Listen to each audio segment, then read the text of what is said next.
few days ago, I did a video delving into football YouTube and giving my thoughts about several variety of different content creators on this platform, giving my thoughts for some that I really like and think deserves more credit, and some that I think is operating in a space which I think is quite damning for the space. Now, I was actually working on a new video, which is probably one that you may find weird, on about Blackburn Rovers, because Burnley is doing so bad that I've got to look elsewhere to look at things to make me happy. And that video will be coming out ideally on Friday. However, there's something that's happened in the last 24 hours which I've had a few people reach out to me because I've made my points quite clear in the past about certain individual people, and I feel like to talk about it so publicly and then not also acknowledge this side of the story and not put it out in the light, I think is wrong. So I'm gonna do my best here to give credit to the people involved. Just over a year ago, I did a video about the downfall of the True Geordie, and despite that title looking quite aggressive and almost as if it's a hit piece, it truly came from a place of concern as a fan of him, which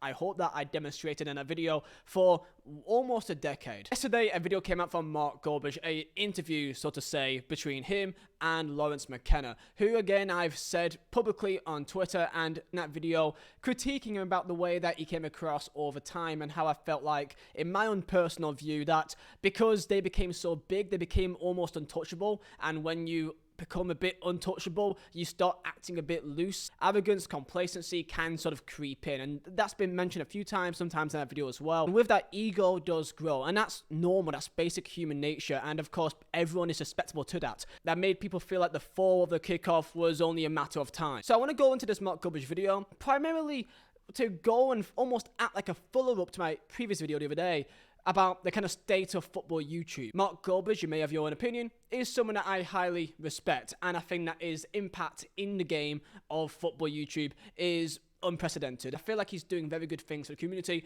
creating content I feel like is unique and isn't following the kind of similar blueprint that you see nowadays. And that blueprint, in my opinion, appears to be the following: that you make clip-heavy, almost rage bait type of content that can get put on Instagram, TikTok, Twitter, solely for the purpose of angering people to click onto it, to quote tweet it, and as a consequence of that, pushing your own podcast or YouTube channel. So this is a perfect example I saw the other day. Rio Ferdinand. Now, he's an ex-professional. He's won a Champions League, only a few Premier Leagues.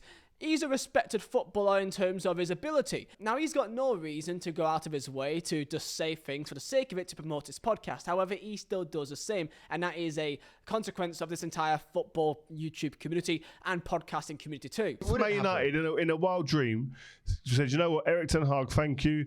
Or Erik ten Hag's been poached by Bayern Munich, and he goes there. And then Man United say, right, off top of all this is Arteta. Arteta's going in and saying to the lads, listen guys, it's been emotional. But I've got to move. I've got to go. Sad face on the Yeah. Now, of course, this is stupid, but it's clearly a marketing strategy. He wants that because it's been everywhere on social media, because people will obviously see that and think that's stupid, quote tweet it, give their opinion, and then someone else sees it, quote it, give it their opinion, and guess what? You now know what Rio Ferdinand's podcast is, if you did not know already. Why spend a few £100s, maybe thousands of pounds, to promote your podcast or to buy advertising space when you could simply make rage bait content on social media? This is something that you see a lot, and if you saw my football podcast video about a month or so ago, I go into this exact same topic.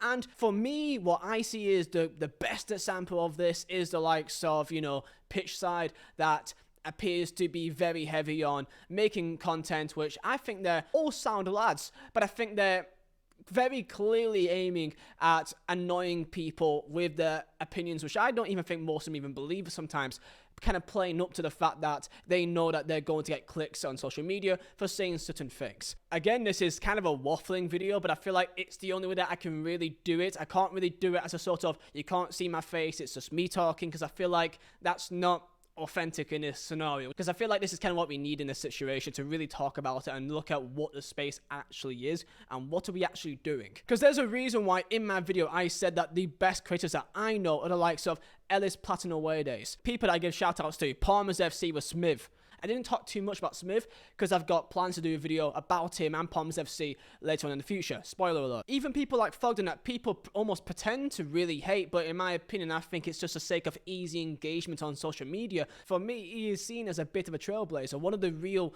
like, only football content creators that's really expanded into the mainstream media on Sky Sports, working with all these companies and brands, and he is unique in that regard, and his journey is also unique too. Let's pull it back here into Laurence McKenna and the club, True Geordie, the kickoff, all of that, because I feel like I have a duty to kind of talk about it because I've done a video with almost 300,000 views, given my thoughts on it, and I feel like this added context is important because I think people came out of that with a view which that was maybe altered because of the information, the video that I was making. So that's why I'm doing this more than anything else. You know, this is the next big thing. Like, why did it fall apart so quickly after that? Because there's 5 of you. There's you, Loz, Adam McCullough, Rory, Booby at that time.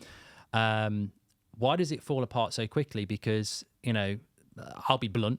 3 of those people were nobodies in this space before that. Yeah. And I know this space, and I'm not criticising them at all, but they were irrelevant, really, in the space. In relative terms, I think that their audiences were small. Yeah, and still some, you know, like I say, I like Rory. I've done stuff with Boovy.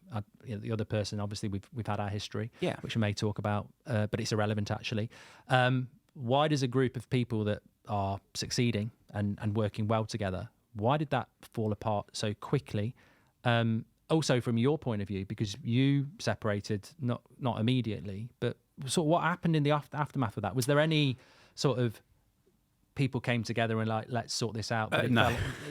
Now, when I first watched this, I was really looking intently into Laurence and the way that he was acting. And in my opinion, he doesn't come across too comfortable because I think he knows the gravity of this situation, that he doesn't want to say something that may cause more drama elsewhere or may become something bigger than what it actually is. However, I do agree with the thumbnail of this video that Laurence, he did come out of this entire situation as the biggest loser. And this is where I do feel sympathy for Laurence, because even though, in the past I felt like he was maybe a bit condescending, maybe a bit arrogant at times, I don't think he's a bad person. And I feel like, especially in something as kind of just pointless as that people can learn, people can better themselves, and maybe having a hard knock can make them wake up and then they can move on and better as a content creator for the future. I think that's great. I think everyone has a right to do that. And in this interview, I feel like Laurence came across really well, really genuine and authentic. I'll reiterate, I'm a fan.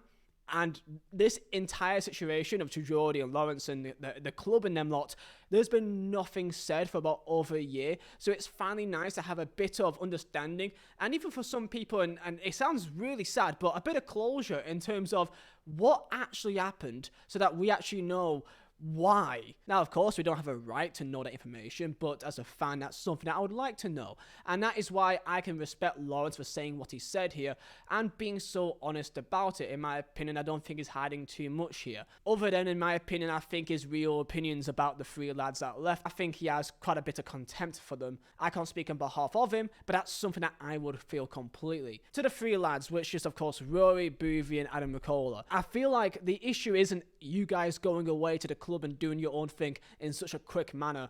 It's also the lack of communication or lack of honesty in terms of why it went down, speaking about the situation and saying, look, this has happened, we're doing it because of this, and everyone kind of knows where they stand, but to kind of go over, pretty much copy the kind of unique selling point of the kickoff, doing it as your own thing, stealing sponsors as well and producers. I just feel like doing all of that and not addressing the obvious elephant in the room for all this time comes across as really cold, and it comes across, in my opinion, and why I don't really like them all too much, is that I feel like it's it's backstabbing. I'm sorry, it is backstabbing. Now again, do you care about my opinion? No. Why would you care about my opinion? And that's why I feel like I can say this, because I'm not in the typical English media space. If you've not noticed, I've not got too many friends in this industry because I'm away, I'm the family man, I'm over in Poland doing my own thing, you're right? So that's why I feel like I can say, because I'm not going to meet these guys week in, week out. I don't have to bite my tongue and go behind people's backs, which I, by the way, know completely happens. This is something that I find. People like it when they feel like the person that they're watching or investing the time into is authentic, they're genuine, they feel like they're an actual person, that they feel like you know them a bit and not a character on a screen.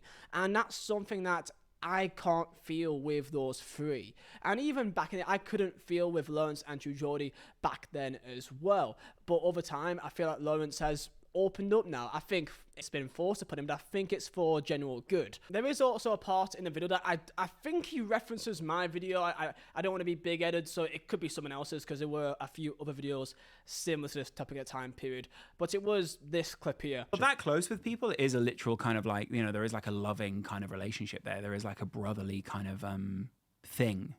And I don't think many people understand that either. Like the comments I read, someone had a video a few weeks ago that was like doing relatively good views because it was like tag True Geordie, and the comments below were like, oh, Laurence got sacked, or oh, Laurence stabbed him in the back or whatever. And when I replied, I stupidly replied to a few people, and they were like, oh, you're just hurt because your ego doesn't want this. And I was like, actually, do you know what really hurts was the audience that we built no longer understood us and no longer knew how we felt, whereas there was a point where they totally got us and we could have made whatever joke and people would have gone, nah, it's not that thing or whatever. But that was a gradual like thing over years where we pushed people away, annoyed United fans, annoyed City fans, and you're no longer the men of the people or whatever. Other people come up. Again, nothing big. He didn't speak about it much at all, but I did notice that in the True Geordie video, he was replying back to comments in the comment section, and I only screenshotted one of them. I won't show it. It was someone that was giving his opinion about Laurence, almost as a person and his personality. And I remember Laurence saying quite clearly, replying back saying, "You don't know me." And I understand completely why he'll be annoyed by that. So to kind of end off this point here, I'm really happy to see that Laurence, from what I can see from his own channel, that he's doing his own thing, that he's happy. Of course, he's got a child of his own. He's got also a missus, and I think that he's in a pretty good place. So I hope that he's doing well, and I'm really happy to see that this video was made with him and Mark, and fair play to Mark for also making this video happen as well. Give me your thoughts down below. I felt like because of my most recent video, I felt like this was a good follow-up. And by the way, I think I've already put it in the video before, like on the screen, but make sure to go and watch this interview with Laurence McKenna and Mark Goldbridge. I think it's fantastic, and I think it's something that we've been needing for a long time. And maybe because I'm in a space, I find it really fascinating. So, link down below. Go check it out. And yeah, tell me your thoughts down below. See ya.